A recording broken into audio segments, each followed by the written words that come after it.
Bonjour à tous et bienvenue dans le premier épisode de la saison 3 de Science Infuse, l'émission de vulgarisation scientifique de Fadjet. Comme l'année dernière, nous toucherons à plein de sujets avec toujours de la bonne musique. Et d'ailleurs, aujourd'hui, nous parlerons de planètes, d'insectes, et même d'engrais chimiques et d'autres.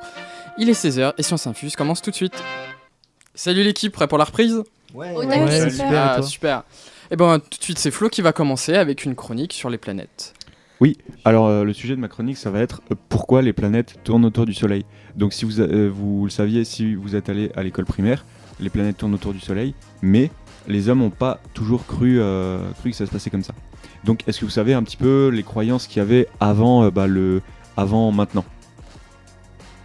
Le géocentrisme, du coup, le fait que les planètes tournent autour de la Terre, Ouais. enfin la croyance Ouais, que selon laquelle... c'est même plus que ça, c'est même la Terre qui est vraiment au centre de l'univers et tout gravite autour. Donc ça a été fait par les Grecs, c'est les premiers qui y ont pensé. Donc ça date d'Aristote, donc avant Jésus-Christ, et ça a duré vraiment très longtemps jusqu'au XVIe siècle. En fait, ça a duré très longtemps parce que il y avait beaucoup de polémiques, donc tout ce qui tournait autour de la religion, que c'était normal que ce soit la Terre au centre de l'univers. C'était normal à l'époque que ce soit comme ça, que ce soit la Terre au centre, parce que sur la Terre il y avait les hommes et c'était assez autocentré. Ôte-moi d'un doute, mais c'est pas tout à fait faux. La Terre, elle est au centre de l'univers visible. Alors non. Enfin. Oula, on est en train de lancer un débat. Alors juste, donc pour l'univers visible, je passerai dessus, mais l'univers connu, on va dire connu machin, donc la Voie lactée, notre galaxie, elle est dans une branche de l'univers qui est pas au centre. Donc le système solaire n'est pas au centre, au sens vraiment géographique du terme, quoi. On n'est pas au milieu. On est capable de savoir quel est le centre de l'univers ? Alors non, parce que, je vais prendre avec des pincettes, mais disons que l'univers est en expansion, enfin il grandit, enfin il bouge quoi en fait. Et donc connaître le centre d'un truc qui bouge, qui se rétrécit sur lui-même et tout, c'est parfois un peu compliqué. Enfin c'est possible, mais je me suis pas renseigné. Ouais. Voilà.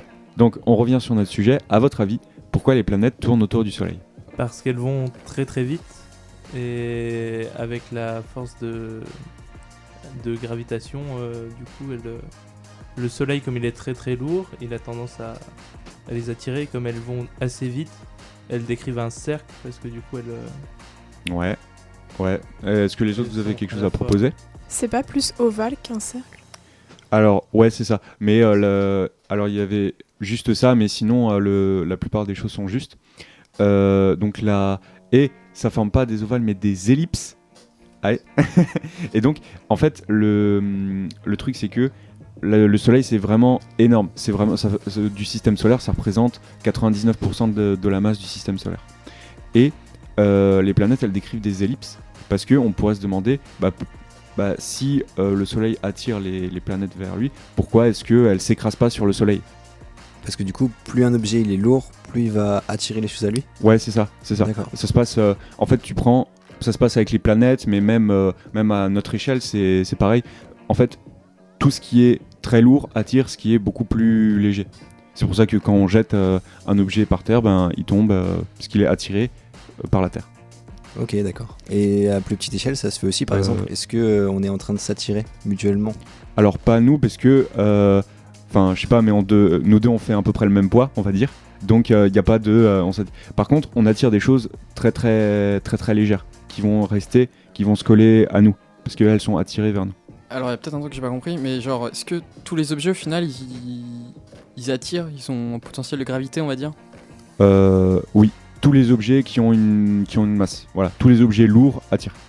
C'est-à-dire que si on était dans le vide avec une bille, la bille elle est attirée vers nous, c'est ça ? Alors non, parce que on n'est pas assez massif pour la bille pour qu'elle s'attire. Si tu prenais une bille mais vraiment microscopique et hyper légère, là ça passerait. Mais je te parle de choses qui sont plus petites qu'un cheveu, tu vois.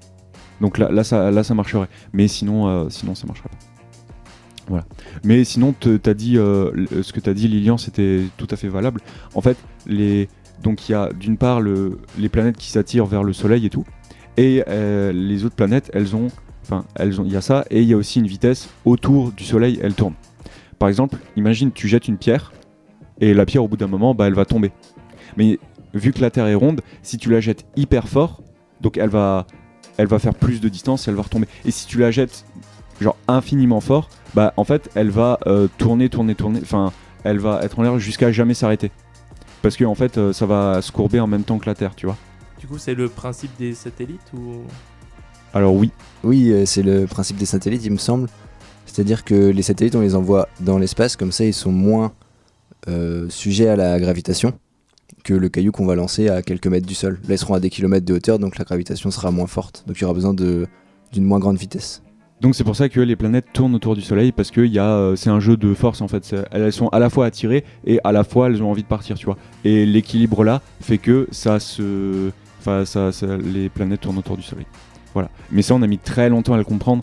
Donc il y a des gens très importants et très intelligents qui ont bossé dessus, comme par exemple, vous devez connaître Galilée ou Copernic.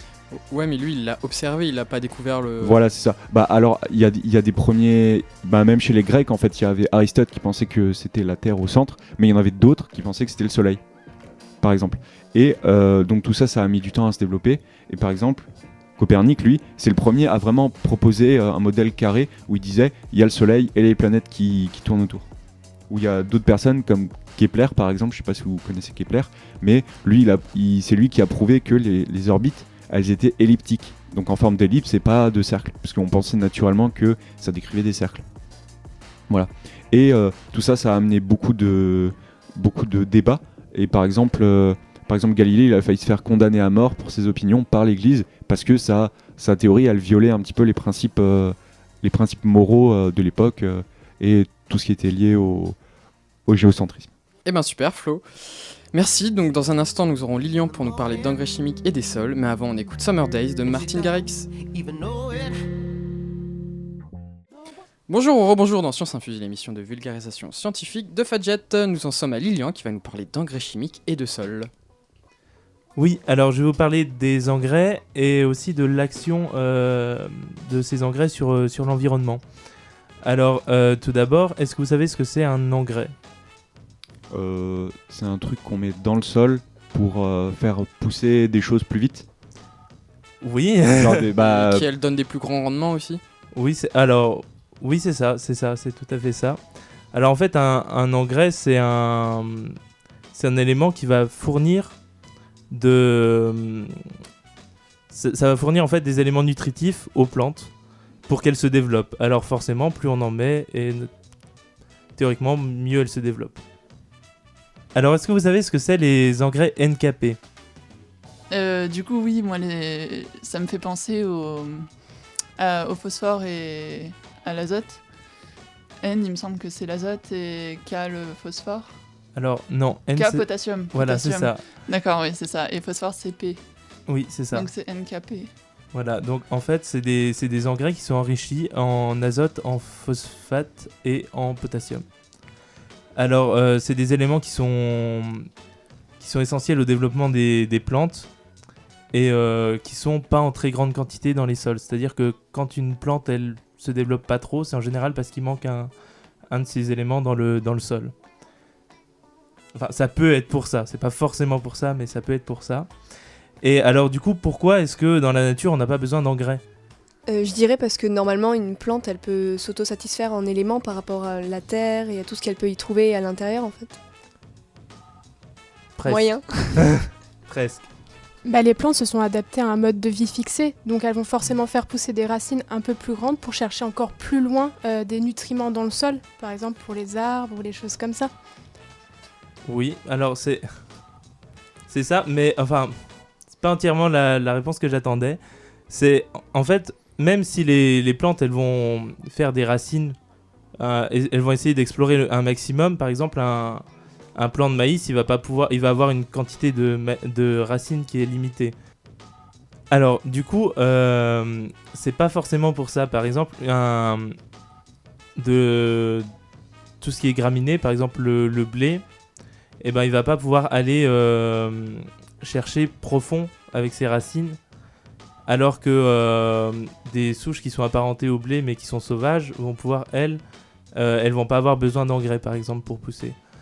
Alors en fait, le truc, c'est que dans la nature, quand une plante elle meurt, elle reste sur place, elle se décompose et elle enrichit le sol là où elle était avant. Et il y a d'autres plantes qui peuvent utiliser les éléments de cette plante décomposée pour pousser. En fait, c'est un engrais naturel qui se fait naturellement. Et juste, je voulais te demander par rapport à tout ça, les bactéries dans le sol, est-ce qu'elles vont aussi avoir un effet pour l'engrais ou tout ça, enfin d'enrichissement pour la plante ? Alors, là on s'écarte un petit peu du sujet, mais en gros, les bactéries, oui, elles vont pouvoir s'associer avec des plantes et faire ce qu'on appelle une symbiose. Alors ça, c'est un gros mot pour dire qu'en fait, elles vont donner une partie à la plante. Par exemple, il y a certaines bactéries qui fixent l'azote de l'atmosphère. Elles utilisent l'azote qui est dans l'air, elles les intègrent et elles les donnent à la plante. Et la plante, elle ne peut pas utiliser l'azote de l'air, elle est obligée d'utiliser l'azote qui est dans le sol. Et donc du coup, en contrepartie, la plante, elle va donner des sucres à la bactérie, parce que la plante, elle fait la photosynthèse, et avec la photosynthèse, en fait, elle crée des sucres. Et ça, c'est assez énorme comme pourcentage. Par exemple, il y a 30% des sucres que la plante, elle crée, qui sont redonnés en général à la bactérie. Donc c'est quand même quelque chose d'assez grand. Enfin, d'assez important. Et c'est pas... Voilà. Et comme on a parlé de symbiose, j'ai une analogie pour qu'on comprenne un peu mieux. Je l'ai trouvé dans un vieux livre, enfin bref, peu importe. La symbiose... le symbiote, donc la personne qui fait l'organisme qui fait la symbiose, c'est celui qui est reçu à la table de son voisin, donc l'hôte, pour partager avec lui le produit de la pêche. C'est comme ça qu'on définissait la symbiose au 19e siècle. Donc c'est assez parlant, je trouve. Et donc du coup, pour mon histoire de plantes qui se décomposent et qui restent sur le sol, quand on fait de l'agriculture, le principe, c'est qu'on enlève la plante du sol pour pouvoir la consommer. Et donc, du coup, les éléments chimiques, ils restent pas dans le sol. Enfin, ils sont pas décomposés pour retourner au sol. Et donc, du coup, le sol, il s'épuise. C'est pour ça qu'on utilise des engrais. Alors, on a longtemps utilisé des engrais naturels. Par exemple, du fumier ou de la matière végétale, du compost, tout simplement. Les épandages. Des épandages, oui, tout à fait. Et c'est encore utilisé en général dans l'agriculture. Mais ce qui était plus facile avec les engrais chimiques, c'est que...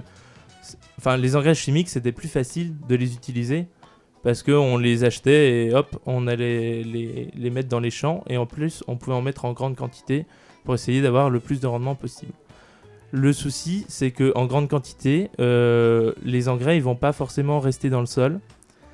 Et ils peuvent aller par exemple dans les rivières et finir par exemple dans la mer. Et ça crée des problèmes écologiques. Par exemple, les engrais ils vont pas servir seulement aux plantes, mais aussi aux plantes terrestres, mais aussi aux algues. Alors moi j'ai une question. Voilà. Est-ce que mettre des engrais, ça peut modifier la chose que tu fais pousser ? Par exemple, je sais pas, si tu fais pousser un fruit avec des engrais, est-ce que si tu mets tel ou tel engrais, il sera plus sucré ou plus grand ou ce genre de choses ? Plus grand potentiellement, parce que la plante, elle va avoir plus de ressources et du coup elle va mieux se développer, elle va faire des fruits en général plus gros. Plus sucré, je ne pense pas. Après, je peux me tromper. Ouais, ok, pas. Je pense pas. Et par contre, ce qui peut être modifié, c'est les interactions entre les plantes et les bactéries dont on parlait tout à l'heure. C'est-à-dire que si la plante elle a plein d'azote, elle va plus avoir besoin de faire une symbiose avec la bactérie, donc de s'associer avec elle.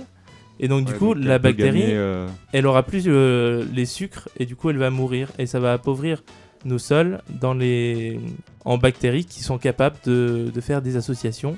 Et si par exemple on arrête du jour au lendemain de traiter des champs avec des engrais, et ben il n'y a plus les bactéries et les plantes vont avoir du mal à... Donc une fois que tu as mis des engrais dans un sol, il n'y a plus de retour possible ? C'est pas qu'il n'y a plus de retour possible, c'est qu'il faut que ça se fasse progressivement et que c'est un processus qui est assez long. Ou alors il faudrait remettre en même temps que la plante les micro-organismes, donc les bactéries ou les champignons qui font ces associations. pour l'aider à se développer.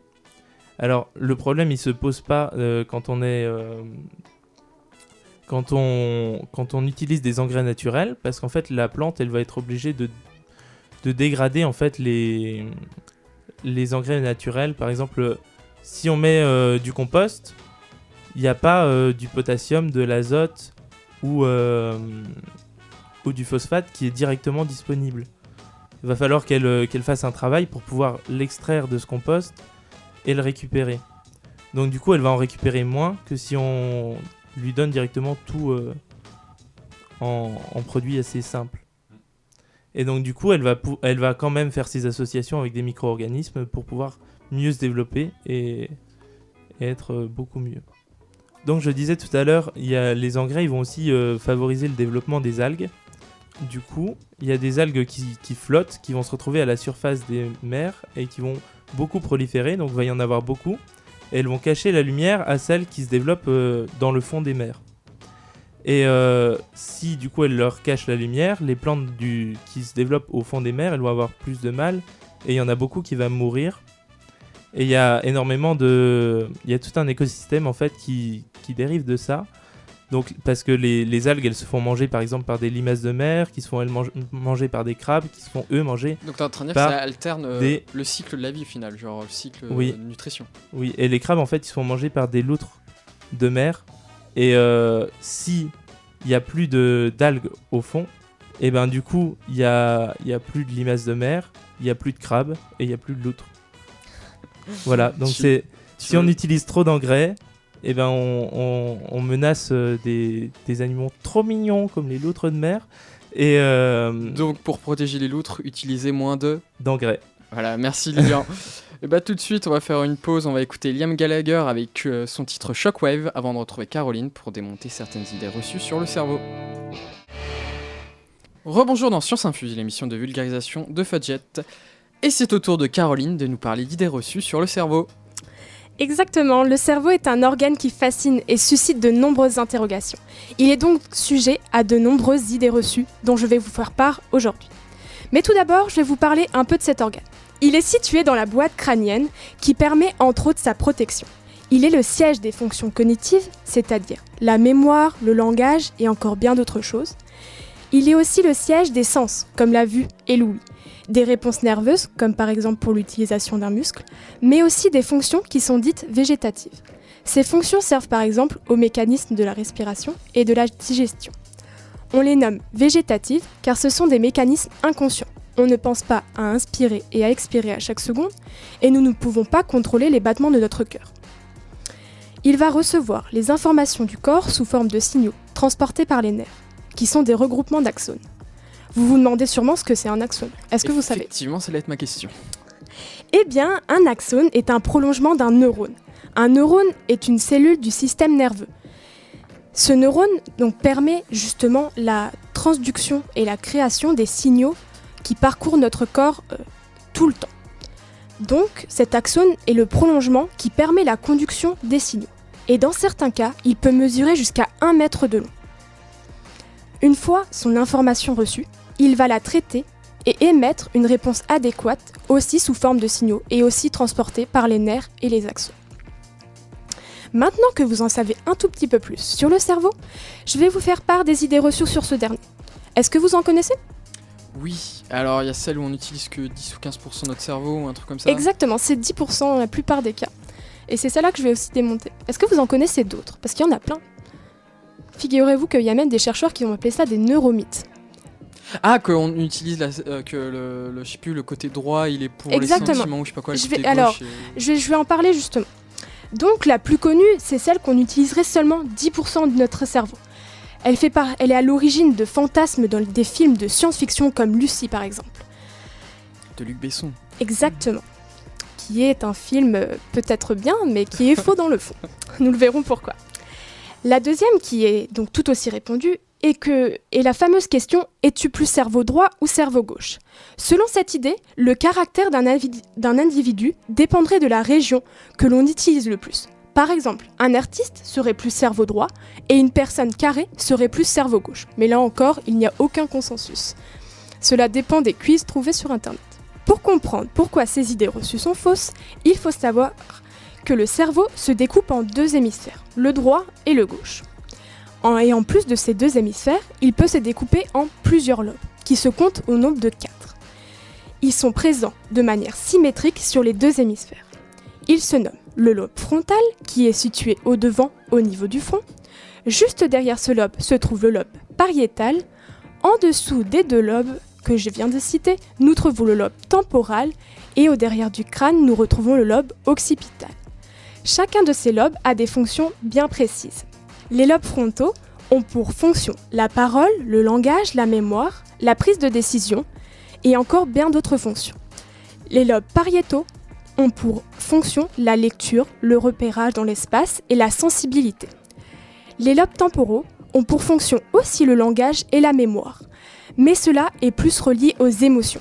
En effet, cette aire va associer un souvenir à une émotion.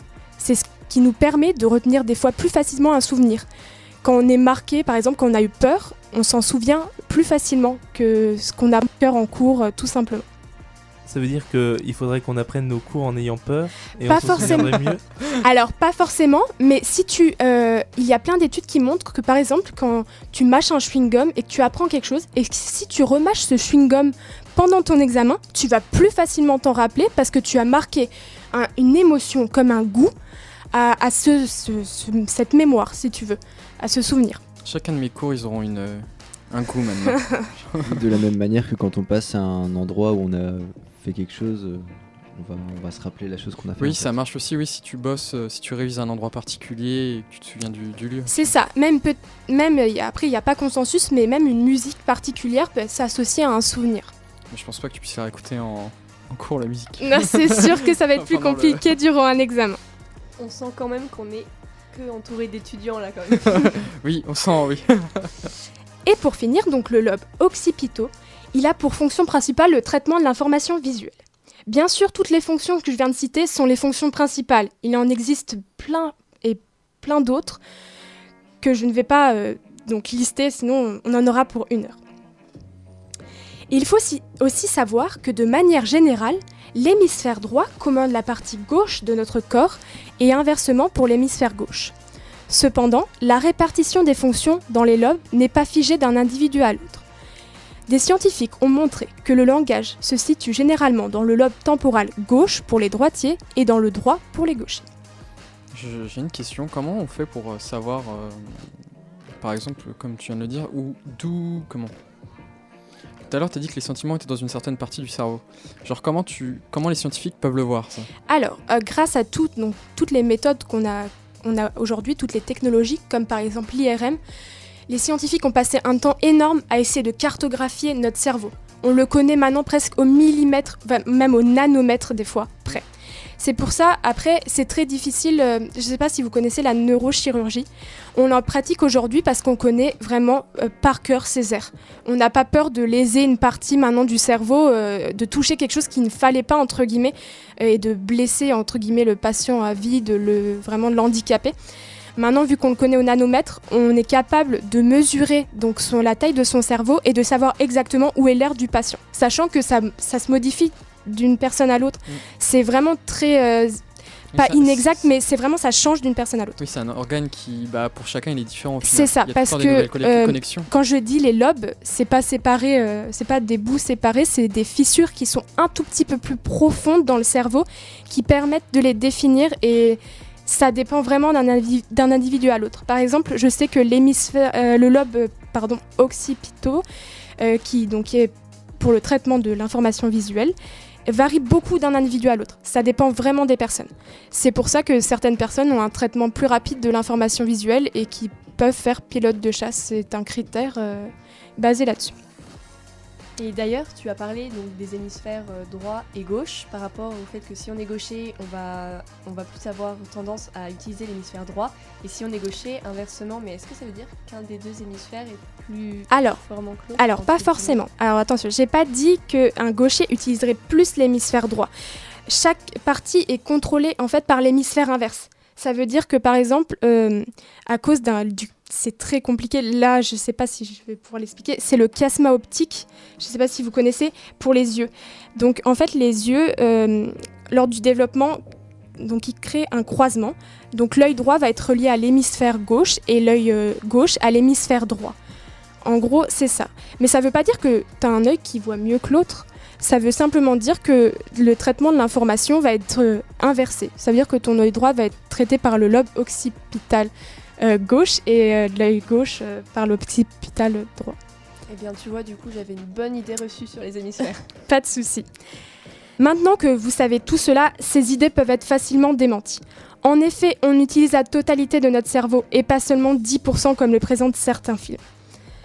Si c'était le cas, on ne pourrait pas faire grand-chose de tout ce que l'on fait actuellement. On n'aurait par exemple que la parole, le langage, la vue ou l'ouïe, et c'est clairement pas possible. Et on ne peut pas non plus dire que nous sommes plus cerveau droit ou cerveau gauche. Cela ne fait aucun sens quand on sait que chacune des parties de notre corps est contrôlée par un hémisphère. Super, merci Caroline. Et bien tout de suite, on va retrouver Nicolas pour nous parler de la mort, mais pas tout à fait, un sujet sûrement étonnant. Retrouvez-nous juste après Kygo et Whitney Houston pour savoir plus. A tout de suite. Bienvenue ou re-bienvenue dans Science Infuse, l'émission de vulgarisation scientifique de Fadjet. Et tout de suite, on écoute Nicolas pour parler de la mort, mais pas tout à fait. Oui, alors je suis resté un petit peu vague dans mon titre, parce que le terme de ma chronique, c'est un mot assez barbare. Alors vous allez devoir... déjà, je vais vous donner 3 termes et vous essayez de me les définir et de me dire en quoi ils sont différents. Et en fonction de ce que vous me dites après, je réexpliquerai. Alors les 3 termes, c'est cryogénie, cryonie et cryogénisation. Alors est-ce qu'il y a des termes qui vous parlent ou c'est vraiment le flou ? Bah, j'ai entendu cryogénie au début et je me suis dit ouais. Et en fait, après, j'ai entendu les 3 autres et j'avoue que je sais que ça a un rapport avec la glace, mais sinon. La cryogénie, c'est le fait en gros de s'endormir grâce au froid. Et après, il y en a un des autres mots où c'est en gros, si je dis pas de bêtises, c'est étudier quelque chose dans la glace, le figer pour l'étudier. Mais je suis incapable de dire quel était le bon mot. Alors, du coup, cryogénie, c'est... La cryogénisation, c'est le fait de faire de la cryogénie, non ? C'est ça la différence entre le premier et le troisième ? Voilà, moi aussi je pensais ça, que c'était plus le processus, la Attends, cryogénisation. tu peux répéter les mots, s'il te plaît ? Alors les 3 mots sont cryogénie, cryonie et cryogénisation. Attends, on est en train de dire que là, la cryogénie et la cryogénisation, ce serait pas vraiment la même chose au final ? C'est ce que je suis en train de vous demander. Ah, pour moi, c'est la même. Pour vous donner un indice, dans les 2 Moi, mots, il y en a 2 qui veulent exactement dire la même chose. Et Ouais, un bah qui est c'est ça. différent. Et bah alors c'est la cryogénie ou c'est le... Ouais, ce que je disais tout Pour à l'heure. moi, c'est à peu près la même chose et la seule différence, c'est que l'un, c'est quand c'est fait et l'autre, c'est le processus de Oui, voilà, exactement, ouais. atteignant le résultat. Là. Ok, alors vous avez presque dit la bonne réponse. En fait, c'est la cryogénie qui est l'étude en fait de tout ce qui est gelé ou dans le froid à moins de -153 degrés. Donc on fait des études par exemple de la conservation d'aliments ou sur des matériaux qui vont devenir des supraconducteurs. Bon, c'est des termes un peu barbares, mais en gros ils seront plus réactifs à l'électricité. Et du coup, les 2 autres termes sont cryogénisation et cryonie, qui sont en fait, comme Corentin l'a dit, en parlant de la cryogénie malheureusement, qui sont en fait des méthodes qui vont essayer de conserver un corps humain pour essayer de le réveiller plus tard.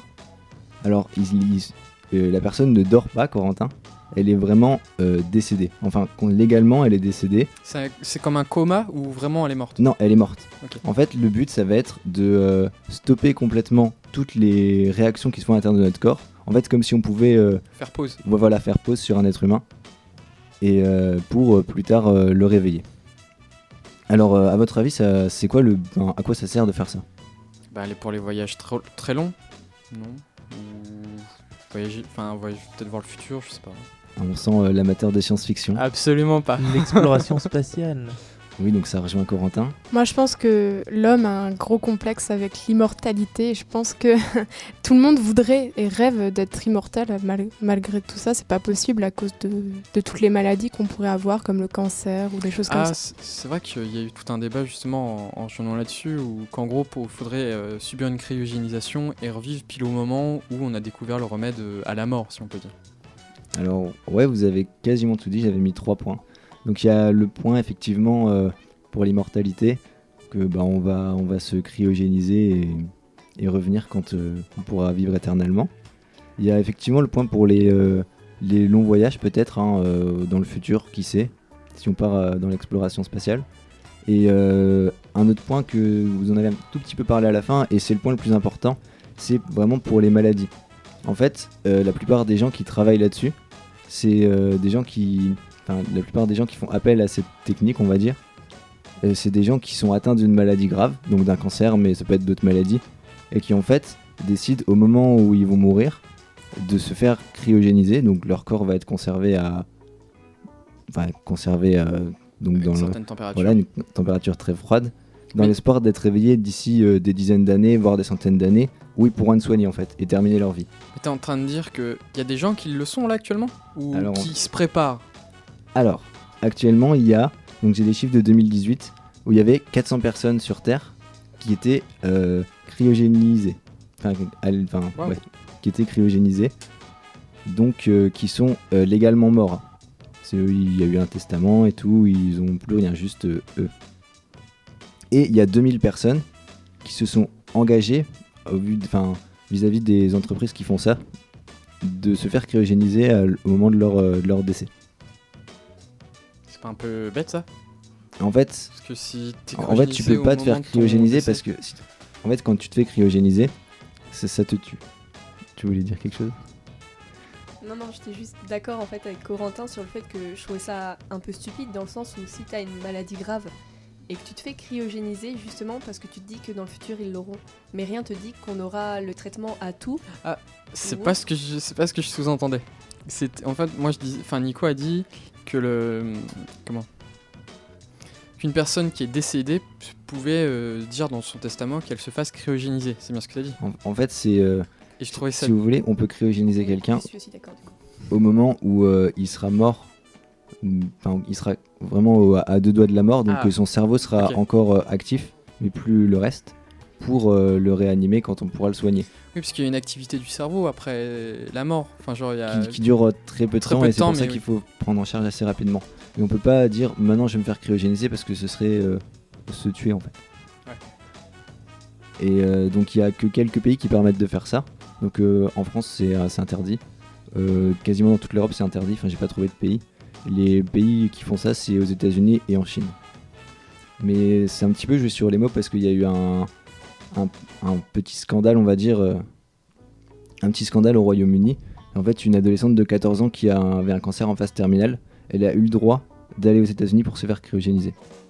Donc vous pouvez retrouver des articles dessus.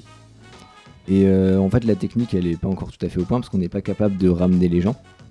Parce que ça pose des problèmes au niveau de la glace. Parce que notre corps est composé de beaucoup d'eau. Nos cellules sont quasiment remplies d'eau et si on cryogénise, le problème c'est que les cellules vont augmenter de volume. Je sais pas si vous avez déjà mis une bouteille d'eau en plastique dans votre congélateur, c'est ce qui se passe avec nos cellules. Donc, elle reste certaines cellules. Tout à fait, quasiment tous nos tissus, nos muscles risquent d'exploser. Le réveil serait pas si agréable que ça au final. C'est ça, du coup, pour pallier à ça, on utilise des produits chimiques mais qui sont aussi toxiques au bout d'un moment. Donc, à voir si dans plusieurs dizaines d'années, voire des centaines d'années, la technique sera au point. Mais du coup, si c'est pas encore totalement au point, c'est assez stupide de prendre la décision de se faire congeler alors que. Oui et En non, fait, parce c'est que vraiment après, un si t'as dernier plus le recours. choix, ouais, voilà, c'est Ouais. que c'est ton dernier recours si tu le fais. Ouais, je vois. En fait, si vous voulez, maintenant, la technique, c'est de... En fait, on a une technique qui permet de pas que l'eau augmente de volume. On la mélange un peu avec des produits chimiques.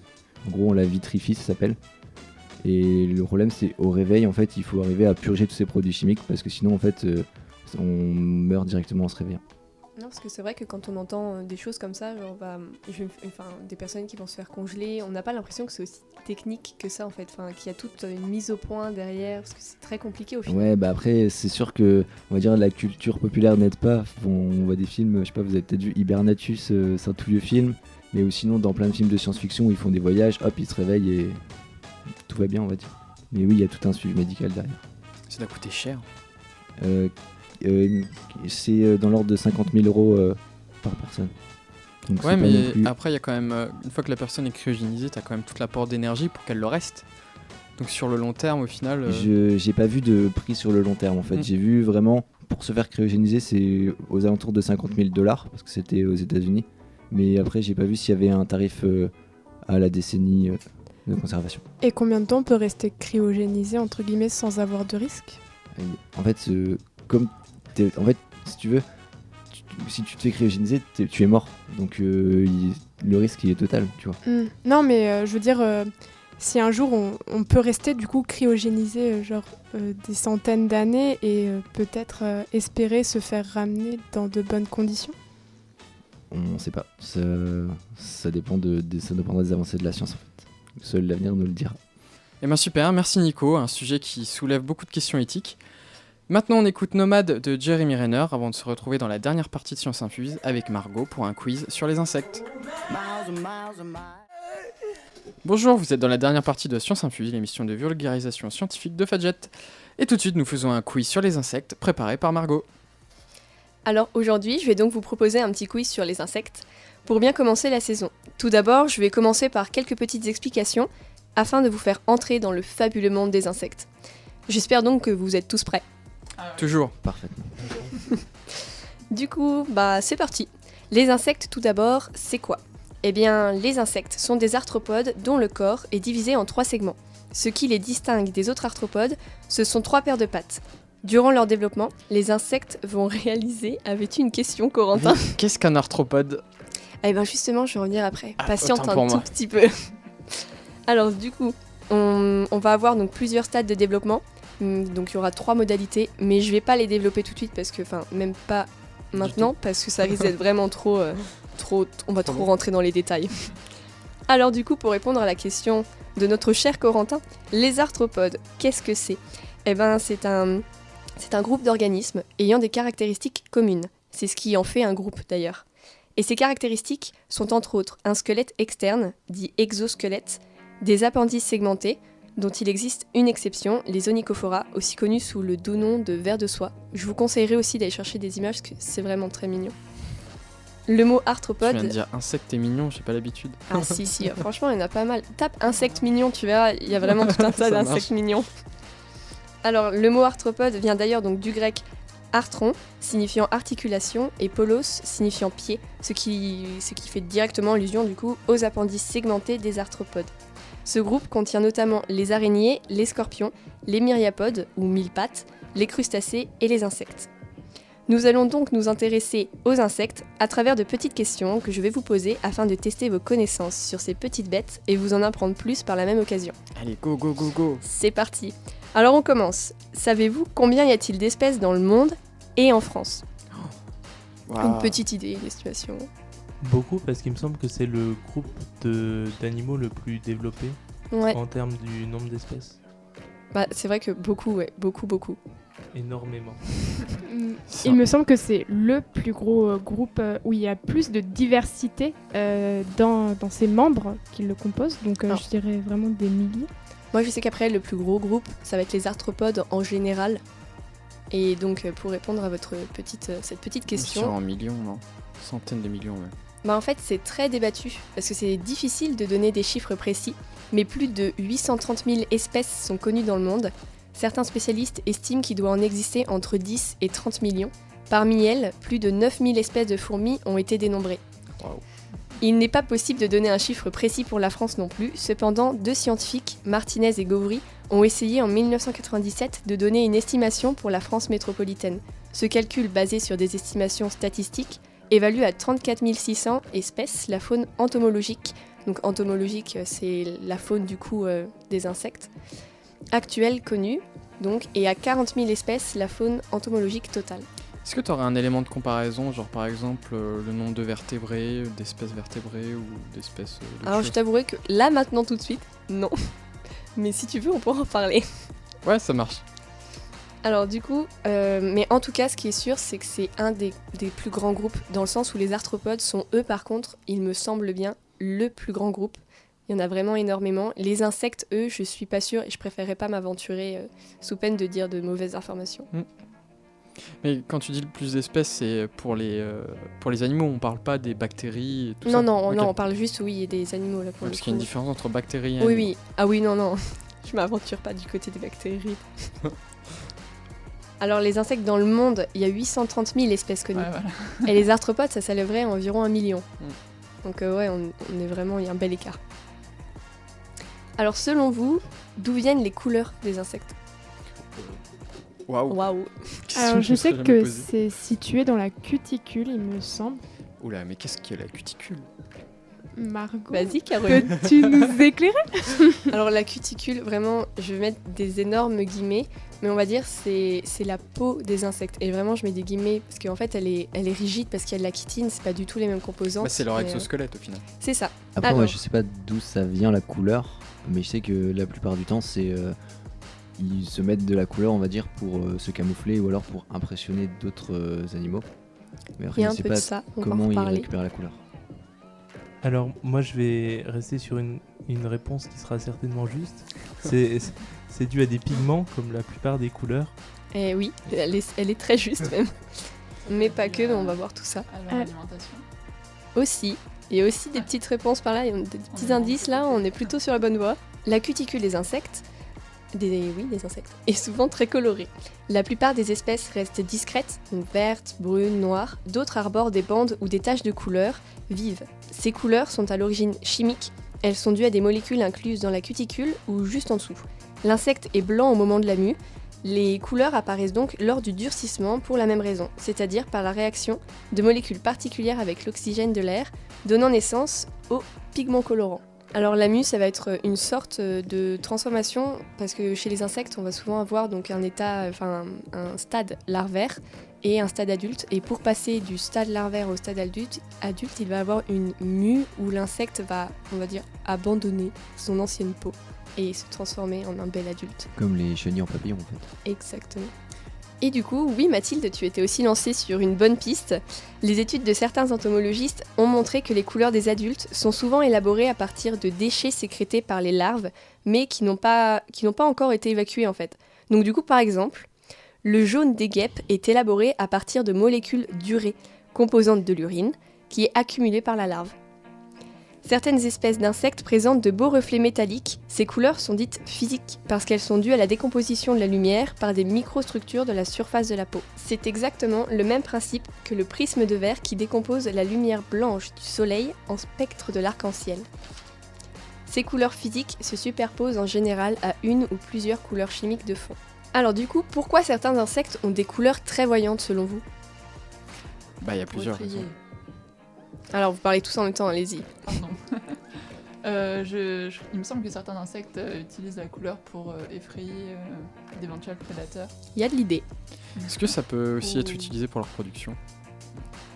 Alors ça oui, chez certains insectes, ça va être pour reconnaître ou d'autres facteurs, mais Attirer, ici peut-être, c'est pas sur ça que je vous cible. Pour indiquer qu'on est venimeux. Aussi. On est sur la bonne voie Mathilde. Se camoufler? Aussi. Franchement, il n'y a que des bonnes réponses, hein. Je suis contente là, vous êtes bien. Hein. Alors les insectes vont pratiquer la défense chimique dissuasive par le biais d'un venin, d'un sang empoisonné ou ayant un mauvais goût, étant souvent signalés par les couleurs très voyantes des espèces. C'est comme les grenouilles. Peut-être, j'avoue, je ne sais pas les grenouilles. Généralement, Ah. plus elle est multicolore, moins faut la toucher. Ah ouais, d'accord. Alors, mais cette défense ne sera efficace que collectivement et non individuellement. En effet, quel bénéfice une chenille au sang venimeux et au goût infect, par exemple, tirerait de cette défense individuelle si un oiseau venait à la manger? Alors que, collectivement, si chaque chenille d'une même espèce possède cette défense caractéristique, l'oiseau, en mangeant une, en retiendra la leçon. Ainsi, il y aura un apprentissage, et les prochaines fois qu'il verra ce type de chenille, il y réfléchira à 2 fois avant de vouloir en faire un repas. Alors du coup, à votre avis, combien faut-il de voyages? Et on s'accorde sur le fait qu'un voyage est un aller-retour. Donc un aller fleur, le retour ruche, aux abeilles pour fabriquer 1 gramme de miel. 10 000. Allez, 100. Qui dit mieux? J'aurais dit une centaine aussi, un petit peu moins. On parle bien d'1 gramme de miel. Mais à quoi c'est à quoi Moins comme de volume un gramme de miel? Genre, c'est quoi un gramme de miel au final? C'est très petit. Bah, ça fait 1 gramme de ton pot de miel. Ouais, bah ça m'aide pas trop. Tu regarderas ce soir en rentrant, tu pèseras En- 1 gramme de miel. Je vois Corentin toute la soirée. 1 gramme, 1 gramme. Bon, alors du coup, je vais vous donner la petite réponse. Le miel est fabriqué à partir du nectar des fleurs, prédigéré par les butineuses. Il est régurgité dans les cellules des rayons de stockage où il sera ventilé par les ouvrières afin que son taux d'humidité diminue et que celui en sucre augmente. Arrivé à ce point idéal, le nectar est devenu du miel, pouvant se conserver plusieurs années. La cellule sera fermée par un opercule de cire et ne sera ouverte que si on de puiser dans la réserve. Une abeille butineuse ne ramène que quelques centigrammes de nectar à chaque voyage. Compte tenu de l'évaporation qui intervient en cours de fabrication du nectar, du miel plutôt, et du nectar consommé pour se nourrir, les entomologistes ont estimé qu'il fallait à l'abeille pour réaliser 1 gramme de miel faire environ 75 voyages. Alors après, d'autres études ont été menées pour calculer pour 1 kg de miel, vous pourrez vous renseigner là-dessus. Et voilà, du coup, nous arrivons au terme de cette courte balade au sein du monde des insectes. J'espère que ça vous aura plu et que je vous en aurai appris un peu plus sur ce beau monde. Eh bah effectivement, merci Margot. Eh bien c'est déjà la fin de l'émission, merci à tous de nous avoir écoutés pour cette première de la saison 3. C'est donc reparti, on se retrouve dans 2 semaines pour la prochaine dès 16h. Encore merci et bon week-end.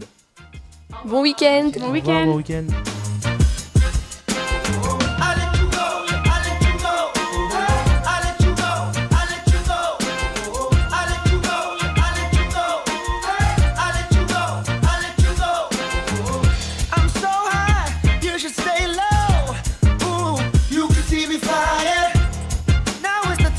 You wanna let go, so I'll let you go.